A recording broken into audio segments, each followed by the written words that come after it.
Uturuki imetangaza rasmi kutoa hati za kukamatwa kwa waziri mkuu wa Israel Benjamin Netanyahu na maafisa wakuu wa serikali yake kwa tuhuma za kufanya mauaji ya kimbari na uhalifu dhidi ya ubinadamu katika ukanda wa Gaza.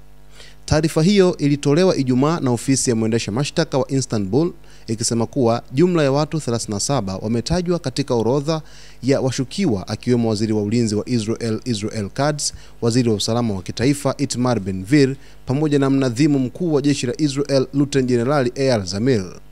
Uturuki imesema maafisa hao wamehusika katika kile inachokitaja kuwa operesheni za kimfumo na za makusudi za mauaji ya kimbari na ukiukwaji wa haki za binadamu dhidi ya raia wa Palestina, operesheni ambazo zimeangamiza maisha ya maelfu ya watu na kuharibu miundombinu ya kiraia.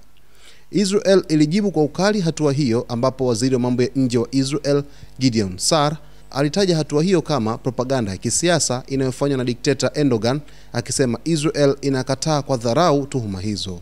Taarifa ya Uturuki pia imekumbushia shambulio la hospitali ya urafiki kati ya Uturuki na Palestina huko Gaza, ambayo ilijengwa kwa ufadhili wa Uturuki na kuvamiwa na mabomu ya Israel mwezi Machi, tukio lililovutia lawama kubwa kimataifa. Uturuki imekuwa miongoni mwa wakosoaji wakubwa wa vita vinavyoendelea Gaza, na mwaka 2024 iliungana na Afrika Kusini katika kesi inayoishtaki Israel kwa mauaji ya kimbari katika mahakama ya kimataifa ya haki ICJ.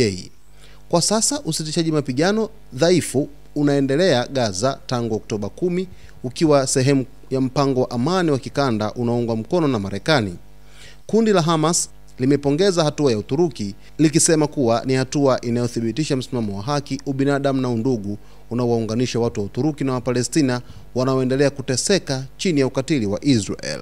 Hii ni taarifa kubwa sana ambayo imejiri huko Mashariki ya Kati, ambapo Uturuki imetoa hati rasmi ya kukamatwa kwa waziri mkuu wa Israel Benjamin Netanyahu pamoja na viongozi wengine 37, ambapo inakwenda kutoa taswira mpya kati ya serikali ya waziri mkuu Benjamin Netanyahu na mashtaka ya ICC ambayo yanazidi kuweza kuikumba taifa hilo la Israel, likiwa kwenye shinikizo kali na mataifa mengi ya kimataifa kutokana na mustakabali ambao unaonekana wazi unakwenda kuleta picha nyingine ya hatari katika ukanda wa Mashariki ya Kati kwa ujumla, lakini na dunia kwa ujumla. Lakini Israel bado imejibu kwa dharau tuhuma hizo, ikisema kwamba inatupilia mbali tuhuma hizo kwani hazina msingi wowote, na imeeleza wazi kwamba tuhuma hizo sio za ukweli, ni za kidikteta za Rais Recep Tayyip Erdogan, rais wa Uturuki. Mtazamaji, hapa kuna msuguano mkubwa na uhasama mkubwa ambao